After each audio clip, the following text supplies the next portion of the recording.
ભરૂચની નારાયણ વિદ્યાવિહાર ખાતે cricket coaching શાળાનું પૂર્વ ધારાસભ્ય અને ભરૂચ ક્રિકેટ એસોસિએશનના પ્રમુખ દુષ્યંત પટેલના હસ્તે શુભારંભ કરાયો.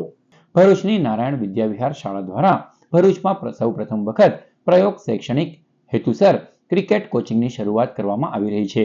જે ક્રિકેટ કોચિંગ શાળાનું આજરોજ પૂર્વ ધારાસભ્ય અને ભરૂચ ડિસ્ટ્રિક્ટ ક્રિકેટ એસોસિએશનના પ્રમુખ દુષ્યંત પટેલના હસ્તે શુભારંભ કરવામાં આવ્યો. આ માટે શાળાના 150 થી 175 જેટલા વિદ્યાર્થીઓએ રજીસ્ટ્રેશન કરાવ્યું છે.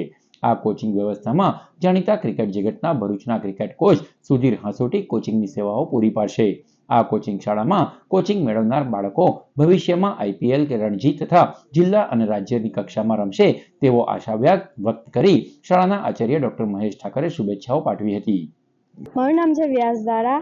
આ એકેડમી શરૂ થવાથી મને ખૂબ સારું લાગે છે. હવે મારે જો ક્રિકેટમાં જવું હોય તો હું એનો સહારો પણ લઈ શકું છું. તેથી મને ખુશી થાય છે કે હું આગળ વધી શકીશ.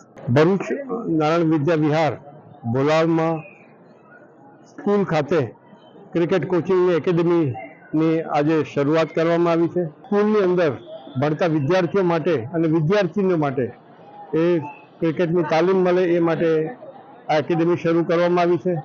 ખૂબ મોટી સંખ્યામાં વિદ્યાર્થીઓ ભાગ લીધો છે અને ખાસ કરીને આ એકેડમી શરૂ કરવાનું કારણ એક જ કે સ્કૂલની અંદર જો એકેડમી શરૂ થાય છે તો ત્યાં આગળ સમય એ સ્કૂલમાંથી મળી જાય છે અને જે પ્લેયર્સ અને જે બહેનોને પણ ખાસ કરીને વિદ્યાર્થીઓને પણ જે એ લોકોને ક્રિકેટ પ્રત્યે જે રુચિ છે એનો અહીંયા આગળ સારો ખ્યાલ આવશે.